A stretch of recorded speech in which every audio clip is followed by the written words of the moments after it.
Gloire au Seigneur Jésus-Christ de Nazareth. Merci Père pour cette nouvelle vidéo. Oh merci Seigneur pour cette nouvelle vidéo. Vraiment touche les élus de Dieu qui vont suivre cette vidéo. Et tous les chrétiens persécutés du monde entier. J'espère que cette vidéo va vous encourager et va vous faire du bien. Alors je parlais des faux hommes de Dieu. Les faux hommes de Dieu, en fait quand je parle des faux hommes de Dieu, c'est dans un sens global. Ça va être les faux hommes, les fausses femmes, les faux frères, les fausses sœurs, tout ça là. On va tous les mettre dans un même panier. Les faux hommes de Dieu. Alors, aujourd'hui nous sommes dans un temps de confusion. Dans une période de confusion où on ne sait plus qui est de Dieu et qui ne l'est pas. On ne sait plus qui est vrai et qui n'est pas vrai. C'est vraiment compliqué. Vraiment, Saint-Esprit, aide-moi à pouvoir bien donner la parole que tu veux que je puisse donner, que ça coule bien comme il faut pour arroser ton peuple. C'est compliqué, c'est terrible, c'est terrible. En fait, aujourd'hui, la confusion a atteint un niveau terrible, tellement élevé que même les élus de Dieu ont du mal à savoir qui est de Dieu et qui n'est pas de Dieu. Mais mais tout est dans la parole. Tout est dans la parole, bien-aimé. Tout est dans la parole, tout est écrit. Tout est dedans, là-dedans, là. Dieu va bien nous faire du bien comme il faut. C'est compliqué. Vous savez, les faux hommes de Dieu, ce sont eux où leur bâtiment d'église est le plus rempli. Ce sont ceux où quand ils disent un mot, quand ils donnent un enseignement, tout le monde dit Amen à ce qu'il dit. Ce sont ceux qui n'ont pas de difficultés. Ce sont ceux qui ne sont pas persécutés. Ce sont ceux qui sont applaudis des hommes, reconnus des hommes, qui ont la gloire des hommes. Parce qu'ils démontrent une certaine éloquence, un certain charisme, une certaine prestance. Et on dit non, cet homme-là, cette femme-là, vient de Dieu. Non, quand on parle de Jésus, non. Cet homme-là, cette femme-là vient de Dieu. Et c'est la confusion, Mais le chrétien véritable, c'est celui où on dit, non, toi tu n'es pas de Dieu. Toi tu n'as pas le Saint-Esprit. Où il est dénigré, rejeté, méprisé, insulté, mis de côté, dénigré, calomnié. Ça c'est l'homme de Dieu. Il y a un exemple primordial dans les Écritures. Notre chéri d'amour Jésus-Christ de Nazareth. On le traitait de Belzébul, vous vous rendez compte? L'homme sans péché. Mais on a fait en sorte de lui coller plusieurs étiquettes complètement fausses. Vous vous rendez compte? On nous dit qu'il n'avait rien pour attirer les regards.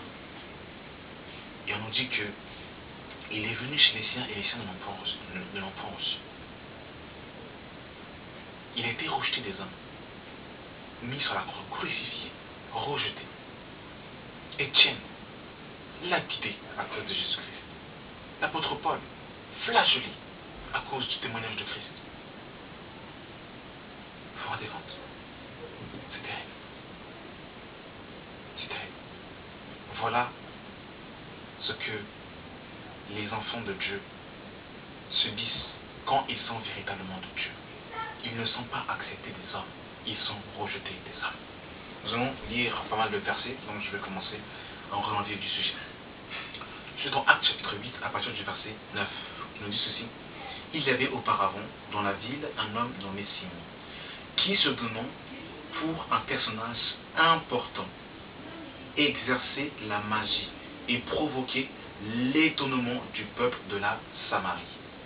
Il provoquait l'étonnement. Écoutez bien, frères et sœurs. Tous, depuis le plus petit jusqu'au plus grand, l'écoutaient attentivement et disaient, celui-ci est la puissance de Dieu. Est-ce que vous pouvez vous en rendre compte, bien aimé dans le Seigneur? Tout est dedans là. Là, c'est terrible ce que Dieu est en train de nous révéler là. Vous vous rendez compte un peu ce Simon, ce qu'il faisait? Cet homme pratiquait la magie comme dans beaucoup d'églises aujourd'hui. Pas tous, puisqu'il y a des hommes véritables, mais comme beaucoup aujourd'hui pratiquent la magie, la sorcellerie. Et on dit que ces hommes et ces femmes viennent de Dieu. Vous vous rendez compte? Et on nous dit que tous, du plus petit au plus grand, l'écoutaient attentivement. Comme beaucoup d'hommes sur Internet, on les écoute attentivement, du plus grand au plus petit. Et ils séduisent beaucoup de gens. Vous vous rendez compte? C'est terrible. On nous dit, et écoutez ce qu'ils disent, celui-ci est la puissance de Dieu. Celle qui s'appelle la grande. Il l'écoutait attentivement parce qu'il les avait longtemps étonnés par ses actes de magie. Oh Seigneur Dieu des armées, Père. Vous vous rendez compte? Il écoutait attentivement parce qu'il les avait longtemps écoutés par ses actes de magie. Oh, vous vous rendez compte? Il exerçait la magie. Il était éloquent. Il étonnait les plus petits aux plus grands. Et ces gens disaient, celui-là est la puissance de Dieu. Comme aujourd'hui, les hommes de Dieu pour les hommes, ce sont ceux qui sont applaudis, qui sont élevés, qui sont adulés. On dit non, lui il vient de Dieu. Lui il vient de Dieu. Vous vous rendez compte? C'est terrible quand même. C'est incroyable. Vous vous rendez compte? Voilà ce que les chrétiens aujourd'hui veulent. C'est ça. Donc, mon frère, ma soeur, si tu es adulé des hommes, je te le dis, pose-toi une question, pose-toi de sérieuses questions. Si tous les hommes disent que tu es de Dieu, chrétien, ça fait peur. C'est pas pour te faire peur, hein, mais ça fait vraiment peur. Je vais lire un passage qui va un peu appuyer le passage que nous venons de lire dans Acte 8. 2 Timothée chapitre 4, le verset 1 nous dit: je t'en conjure devant Dieu et devant le Seigneur Jésus-Christ, qui doit juger les vivants et les morts, et au nom de son apparition et de son royaume, prêche la parole, insiste en toute occasion, favorable ou non, reprend, censure, exhorte avec toute douceur en instruisant. Car il viendra un temps où les hommes ne supporteront plus la saine doctrine, mais ayant la démonstration d'entendre des choses assez agréables, ils se donneront une foule de faux docteurs selon leurs propres désirs, détournant l'oreille de la vérité et se tournant vers les fables. Voilà. Ils se donneront une foule, c'est-à-dire une multitude de faux hommes et de fausses sœurs. Voilà ce que les chrétiens veulent dans ce temps à la fin. Donc ça veut dire qu'il y a plus de vrais, de faux que de vrais. Vous vous rendez compte, chrétiens? Est-ce que vous pouvez vous en rendre compte? C'est terrible quand même. C'est incroyable, c'est terrible. C'est terrible. Mais ce qui est terrible, c'est que le miracle du chrétien, Dieu l'appuie sur le témoignage du véritable chrétien. C'est-à-dire que Dieu va mettre un sceau, il confirme, non pas comme Simon le magicien qui s'appuie sur la magie. Dieu s'appuie sur le témoignage de ses enfants. C'est-à-dire que quand un enfant de Dieu part de la part de Dieu, Dieu confirme.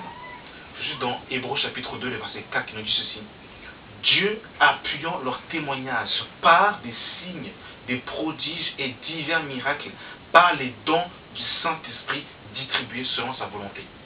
Voilà comment ce que Dieu agit, frères et sœurs. Lorsque nous parlons de la part de Dieu et qu'on met en lumière le témoignage authentique, véritable, voilà comment ce que Dieu appuie et valide par son esprit. Et quel est ce témoignage? Je suis dans 1 Jean chapitre 5, le verset 9 qui nous dit: si nous recevons le témoignage des hommes, le témoignage de Dieu est plus grand. Car le témoignage de Dieu consiste en ce qu'il a rendu témoignage en son Fils. Celui qui croit au Fils de Dieu a ce témoignage en lui-même. Celui qui ne croit pas Dieu le fait menteur, puisqu'il ne croit pas au témoignage que Dieu a rendu en son Fils. Et voici ce témoignage, c'est que Dieu nous a donné la vie éternelle, et que cette vie est dans son Fils. Celui qui a le Fils a la vie. Celui qui n'a pas le Fils de Dieu n'a pas la vie. Voilà le témoignage que les apôtres ont donné. Et Dieu appuie ce témoignage par des signes et des prodiges. Mais aujourd'hui, les prodiges de beaucoup de personnes ne s'appuient pas sur leur témoignage, mais sur la magie ou des choses comme ça.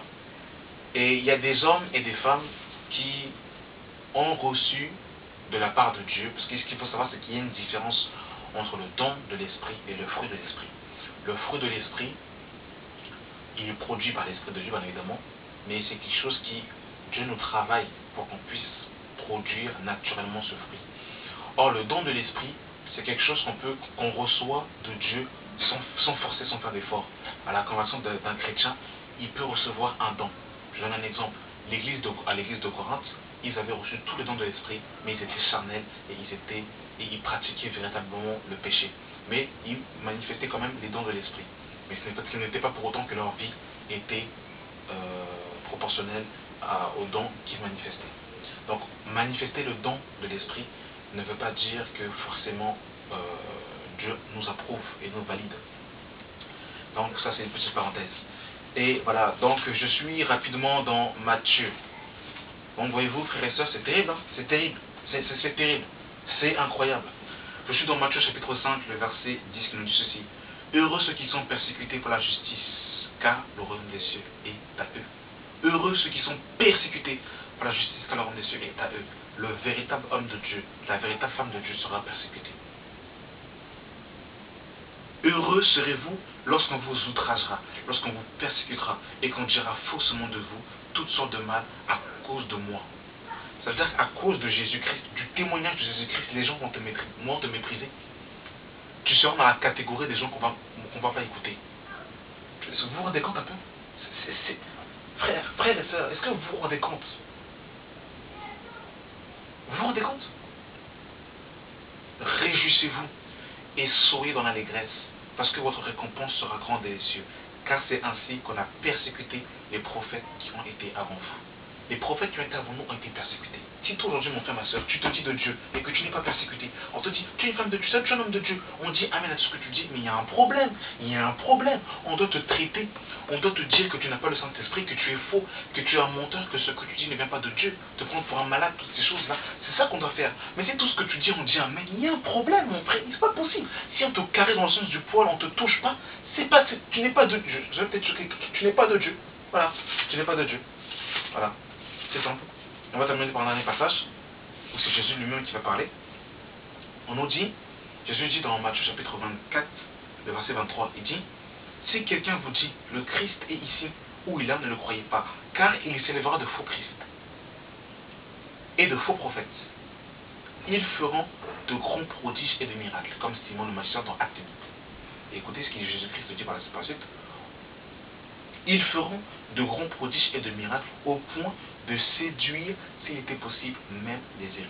Voici, je voulais annoncer d'avance. Donc, les faux Christ, les faux prophètes feront des prodiges et des miracles. C'est Jésus qui le dit, ce n'est pas moi.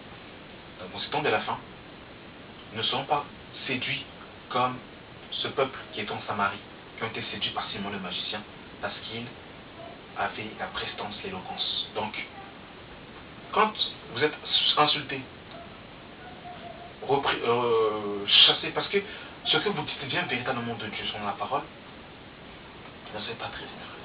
Au contraire, réjouissez-vous. Réjouissez-vous. Quand on dit que vous n'avez pas le Saint-Esprit, quand on dit que vous êtes faux, quand on vous dénie, quand on dit que vous qui êtes faux, on vous malmène comme ça, c'est que vous êtes de Dieu. Alors bien évidemment, il y a des gens que l'on reprend qui ne sont véritablement pas de Dieu. C'est pas parce qu'on te reprend, qu'on nous reprend, qu'on nous insulte, qu'on dit pas forcément ah moi c'était dans le jeu de Dieu. Non, pas forcément. Il y a des gens qui sont véritablement pas de Dieu, qui sont des véritables serpents, et on doit les reprendre et les dénoncer publiquement. Donc voilà, frères et sœurs, soyez encouragés, et merci Seigneur pour ce message que tu nous as donné encore. Que sa bénédiction soit glorifiée dans le nom puissant de Jésus-Christ de Nazareth. Amen.